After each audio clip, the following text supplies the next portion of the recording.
before you get rid of that analog television, you should try it out. See if it still works. That could mean the difference between donating it to a thrift shop and tossing it into a landfill with everyone else's outmoded gear. It's dusty. Sure, that's only to be expected. How long has it been since you've used the thing? It has to be more than a year since you finally broke down and got a more modern flat screen that was on sale. Clear off the dust, just in case. The last thing you need is to start a fire because you didn't want to throw the damn thing in a dumpster just yet. Find a free electrical socket and plug it in. Ah, it made that little twee sound it always made when the power came back on after a blackout. You're getting nostalgic now, aren't you? The sounds and sights you'd become so accustomed to, which you've now put aside forever. Remember hooking your game system up to the television? Remember connecting the VCR? Now, you just insert a single plug from your DVD player to your current television. But back then, you were actually left to your own wits. Red wire to red outlet. White to white, yellow to yellow. If that doesn't work, try to find the manual. Ah, the old thing works. Well, it came on, at least. It powered up. That's a good sign. And maybe it'll find a new home with someone less fortunate than yourself. It would be nice if it played something other than static. But for that, you need a digital broadcast converter. It's part of the reason you finally upgraded after all. Why buy the converter when you should just get a new television anyway?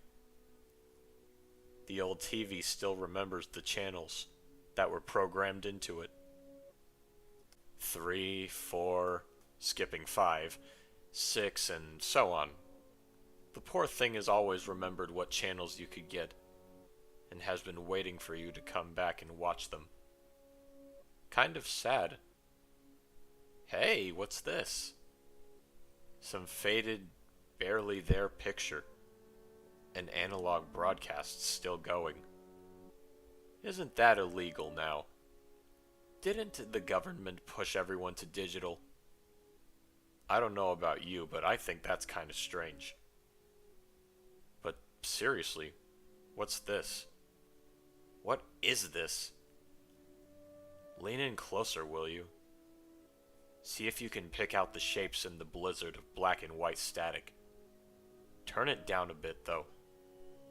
The hissing sound is very unpleasant. There's a very faint sound coming from the speakers. Through the static, that is. Some kind of weird mumbling, though maybe it's just your mind playing tricks on you. You're just hearing things amid the noise. I bet.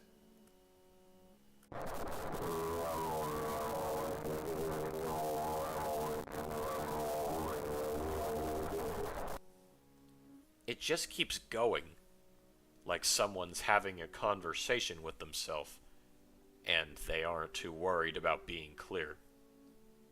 Oh, here's an idea. Turn on the closed captioning. That might do something. Host. Welcome to Wobble World. Children, will you say hello to Wobble? Children. Hello, Wobble. Hello. Weird. Maybe if you fiddle with the settings, you can see this a bit better. Or maybe hear it more clearly. You remember the picture and audio settings, right? You can find those from the menu? There you go. You've got it. Well, that's not much better, but I guess it's something. Look! There in the middle of the screen. Someone's standing there. What's up with his arms and his head? His arms are offset like one of those tall cacti. One's lower than the other, one's longer than the other. His head keeps wobbling left and right like a hyperactive worm. He's so far away. Or is he just small? Today we're going to learn about sharing, and we'll see a new letter. All right, yay! A letter! You can hear them now. The host fellow sounds like an old man with a British accent. Sort of like Michael Caine, but a bit weaker in the voice. Shakier. The children are just that. A chorus of different kids all shouting out responses to the British host's dialogue. They're mostly in unison, but there are a few stragglers who answer late. There's a familiar sight. The letter J is on the screen, in large, bold lettering. What letter is this? Do you see it? It has a flat top and a curvy bottom. Do you know a letter with a flat top and curvy bottom? J! J! It's a J! Oh, I know it! That's right.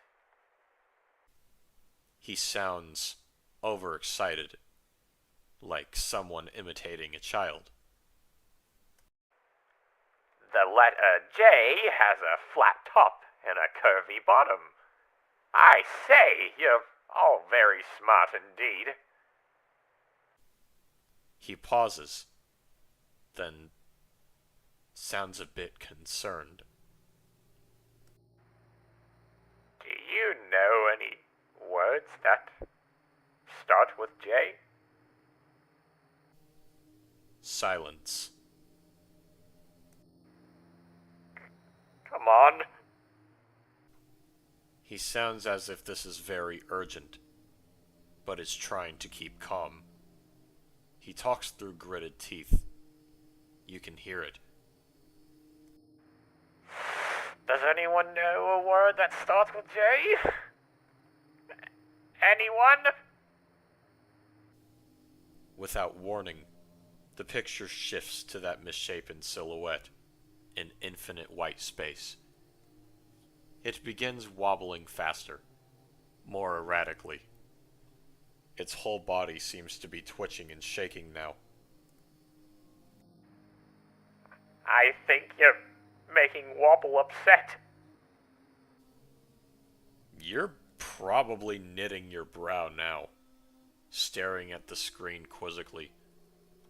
I wouldn't blame you. You know a word that starts with J, right? Wobble takes a step closer to you. Oh dear. It's kind of hard to believe those kids are taking so long with this. It's not exactly hard to think of jump or jacket or juice. Did you just say juice? I think you did. Under your breath. Juice! Juice! Juice starts with J. The image shifts back to the large J. That's right. Juice. My, you're all very clever. Thank you. Thank you all. He sounds very happy. Relieved. J also stands for justify. Remember, children, you can justify anything you feel like doing. Can you say justify? Justify! Well, glad that's over. It's kind of disconcerting that you thought of the word right before they all said it. But really, how many J words would a little kid know? I guess it's time to turn the television off and put it aside. Next time you're in the city, you can take it to one of those junk shops. Wait! Please don't go away yet! Your finger instinctively withdraws from the power button. What's going to happen that's so important? Nothing you're terribly interested in, I'm sure. The silhouette, I guess that's Wobble, and this is his world, takes a step closer to the screen. He's shaking more now, and his head is squirming this way and that, with no rhyme or reason. Yeah, don't go. Please don't. Your thumb finds the power button again. Wobble takes a few more quick steps, and the children simultaneously scream in terror. All right. Okay. That's close enough, Wobble. Stop screaming, children. He sounds very worried, but he keeps trying to bring his voice back to a reassuring place. It's just that. You know how Wobble feels about screaming. As soon as the kids all stop their shrill, mindless vocalizations, Wobble takes another few steps closer. He's almost filling the screen now. He's shaking violently. If he vibrated any faster, you'd barely be able to see him. Wobble, you're scaring us! He is. He's scaring you, isn't he? Isn't that the sound of your heart racing? You'd better turn the damn thing off right now. Don't hesitate. As you click the power button, Wobble races towards the screen. The children scream. The host screams. Thankfully, it's all gone within a split second, and the television set is dark. Quiet. Your reflection in the screen looks a bit disturbing, doesn't it? All the color's gone from your face, and you're shaking. I don't know what that was, but it wasn't right. If you live to be 100, I bet you never want to see anything like that again. You need some fresh air, I think. Yeah, go outside. Just relax and take a few deep breaths. It's nice out. Kind of cold, but nice. Crisp. They've gone back to playing now. Screaming and playing and screaming, and the screaming is really getting under your skin. Why do they have to scream? Don't they know how you feel about screaming? I have an idea that might help. Take a few steps toward them. Try wobbling your head. And that was Wobble World, written by Slimebeast. Review time. Not a bad story. Not bad at all, really. It was eerie, it was creepy, it was unnerving, but for the most part, it can be summed up in one word, and that word is bizarre. It's very weird, very strange. Like, most of the actions in this, if not all of the actions happening in this story, could be the result of, I'd say, paranormal activity. This feels like a piece of fiction involving the paranormal. See, like, if you think about it, why else would this oddly specific show about a cactus person with spaghettis for arms and legs show up on this analog TV, of all things? Not YouTube, not modern TV itself, an analog TV.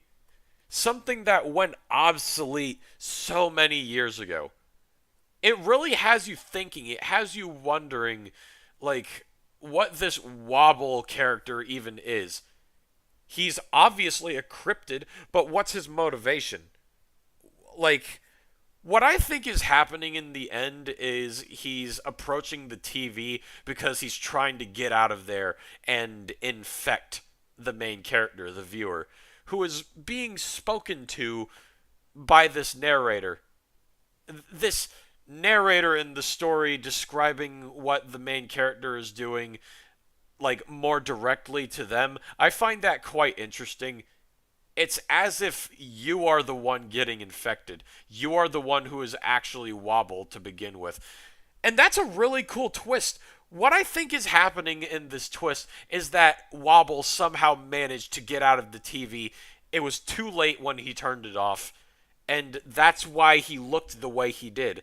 Beforehand, the main character acted like a normal person, doing normal person things. But as soon as he turned into Wobble, he went outside and he expected these kids to say J words, say words that they should understand to him. And when they go back to screaming and playing and screaming and playing, that's when he starts to snap. That is a fantastic ending, a fantastic twist. Overall, this is a great story. I had fun reading it, and I had fun voice acting for it as well. I absolutely love the twist. I love the picture that goes along with it too. It's really, really clusterfucky, really strange, and especially the host of the show begging you to turn it off. It's like he himself is like in this show warning you that if you don't do what he says or don't follow his directions, then he's probably going to seep his way out of there. Overall, this story was great. I'm going to have to give it honestly, I'll give it a 10 out of 10. Nice job, Slimebeast, for a story that you wrote years ago. It definitely aged well. With that being said, this is simply my personal opinion. We all have our opinions regarding these creepypastas. What did you think of the pasta? What would you have done to improve upon it? And as always, I will see you all in the next narration. I love you all. Bless.